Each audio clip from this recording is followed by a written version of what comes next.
Guys, welcome back to Portland Speed Shop. As you guys can see, we are on the Dart today. It's finally the day. Dad has finally got the floor pan in. We're gonna start stripping this. I've got cardboard over all the holes. I've got the K-frame masket off. So I'm gonna use aircraft remover. Well, first I'm gonna go get my laptop so I can play music while I do this. But we are going to use aircraft remover, pull all this old paint off, get it prepped for the new primer and paint. Later tonight, I am going to paint this battery tray. One thing that we're going to do before we go painting or primering is these holes here. These holes here. I actually have to get in there and clean all that out because that's bad for welding. These were for some kind of smog sensor, I'm assuming. I'm not running them, so I'm going to weld these holes up. You'll never know these holes were here. It'll look just like that set over there. So I'm going to get you guys actually set up on a tripod and get to clean this shit out. And let's get this painted so I can finally drive this freaking car. So, see you guys in a minute.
Okay, you guys, that continues more grinding.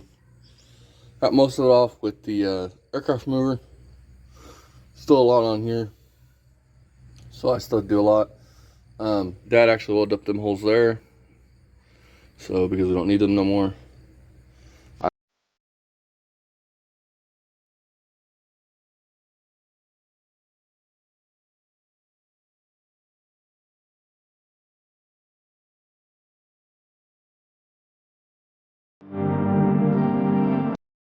Well, you guys are about to finally spray color on this. Let's see how it turns out.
Welcome back. This is probably about the middle of the video.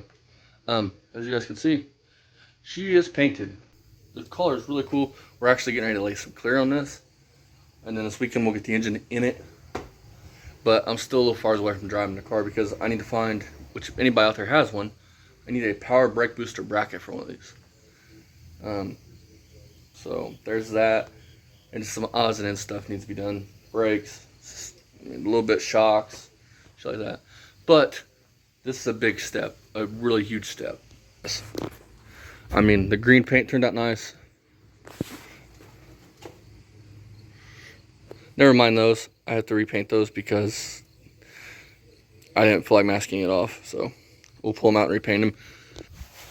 But the next thing, after we get the engine in it and get the engine fired up, is we're not going to put the doghouse back on it like it is. We're going to paint the doghouse this color. The hood, the fenders, the front valance, or valance, however you say it. Front nose, cone thing, beak thing. We're going to paint that this color. So that'll probably be, I don't know, next month or the month after we'll be working on that. Right now I want to get the engine in it, get it fired up. Basically get the drivetrain in it, you know, engine, transmission, headers, drive shaft, and maybe start working on the exhaust for this. So just figured I'd let you guys know and bring us back when he's spraying clear. But really nice.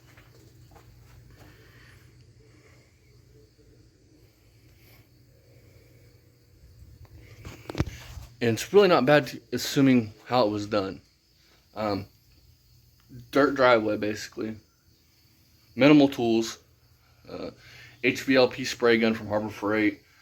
60-pound air compressor, which you could do with a smaller one than that. And basically, what you see is how I did it.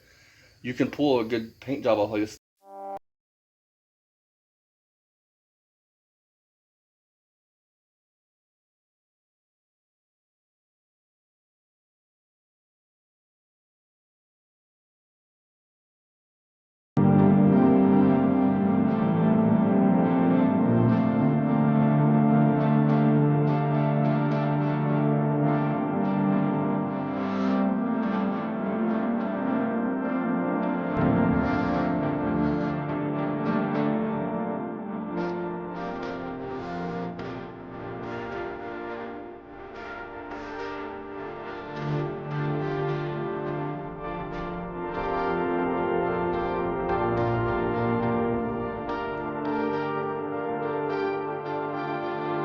Hey you guys, this is the end of the video. Underhood's painted, it's cleared. The next couple days we'll get the 360 stuff in the hole, and that'll be a whole nother video. We're gonna button up the drivetrain, hopefully, engine, transmission, headers, all that shit. That way it's done, it's in there, and I'll have to focus on brakes, interior stuff, suspension, stuff like that. But this is a big step. I've been waiting 7 years for this underhood to be done. And not just the underhood, I had to build an engine, get a transmission, get a K-frame, a bunch of switch parts. So, thank you guys for watching. And again, consider liking and subscribing. Thanks to everybody that's subscribed and watching this. I really appreciate it. Thank you guys. See you guys next time.